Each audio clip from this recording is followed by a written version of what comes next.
9 પ્રણામ. ધોરણ 10 most IMP chapter circle, જેને આપણે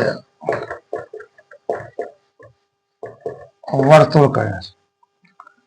લિબર્ટી પેપરમાં 10 પેપરની અંદર માત્ર 4 રીતો આઈએમપી છે. ફર્સ્ટ મોસ્ટ આઈએમપી એક્ઝામ છે પેપરમાં 44 નંબર ઉપર પૂછાય છે. સંખ્યા સૂચક કે છે કે બે સમકેન્દ્રીય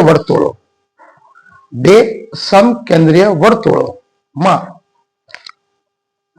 વર્તુળની જીવા નાના વર્તુળને સ્પર્શે છે. અહીંયા બે ત્રિજ્યા આપેલી છે. કેન્દ્ર બિંદુ શું બતાવ્યું છે? O. તો સૌ પ્રથમ બે સમકેન્દ્રીય વર્તુળનું કેન્દ્ર બિંદુ O. આ એક વર્તુળ તમે દોર્યું. બીજું વર્તુળ દોર્યું. કેન્દ્ર બિંદુ તમે શું બનાવો છો? O કેન્દ્ર બનાવો. મોટા વર્તુળની જીવા, અહીંયા મોટું વર્તુળ this one, આ મોટું વર્તુળ આપણે A કહીશું, નાના આપણે કહીશું B. મોટા વર્તુળની જીવા અહીંયા શું કહેવામાં આવશે? AB. એ નાના વર્તુળને સ્પર્શે. કેન્દ્ર બિંદુ કોણ છે? O. તો O કેન્દ્ર બિંદુ માંથી મોટા વર્તુળને જે જોડતી રેખા છે શું આવે? OP. જ્યાં આપણે કહીશું OP લંબ AB. OP અહીંયા ત્રિજ્યા બનશે, AB કહેવાશે જીવા, OA અહીંયા કહીશું કર્ણ.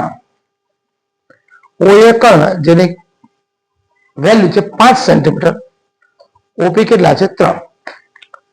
તમને પ્રશ્ન પૂછવામાં આવ્યો છે કે જીવાની વેલ્યુ કેટલી?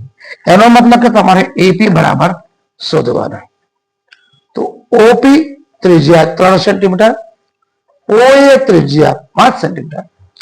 તો OPA ધ્યાન આપજો બધા. મામા ખૂણો બી કેટલા આવશે? ખૂણો છે 90, જે કાટકોણ ત્રિકોણ બનાવે છે. હવે નિયમ કયો લાગુ પડે છે? પાયથાગોરસના નિયમ મુજબ કર્ણનો વર્ગ બરાબર સામેની બાજુનો વર્ગ વત્તા પાછળની બાજુ. કર્ણ કોણ છે? અહીંયા OA નો વર્ગ, સામેની બાજુ OP, પાસે OP વર્ગ વત્તા AP વર્ગ. OA કેટલા બતાવ્યા છે? અહીંયા 5 બરાબર OP 3 નો વર્ગ વત્તા AP. 5 નો વર્ગ કેટલો થશે? 25. 3 નો 9 પ્લસ AP વર્ગ. ઓલરેડી આપણે 9 ને અહીંયા લઈ જઈએ તો 25 ઓછા કેટલા થાય? 9 થાય. AP વર્ગ બરાબર AP વર્ગ કેટલા મળે છે? 16. વેલ્યુ આપણે શોધવાની છે AP ની. AP નો વર્ગ કાઢી નાખીએ, જાય વર્ગમૂળમાં. વર્ગમૂળ 16 ની કિંમત કેટલી થાય? AP બરાબર 4 સેન્ટીમીટર. હવે AP મળ્યા. પરંતુ AP શું છે? ત્રિજ્યા.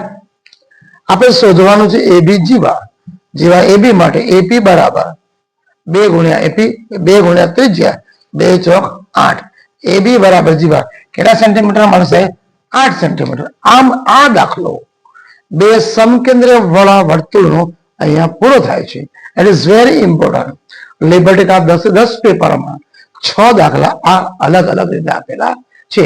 વર્તુળનો એક જ દાખલો બહુ આઈએમપી. હવે આપણે બીજો દાખલો નેક્સ્ટ સેશનમાં ભણીશું.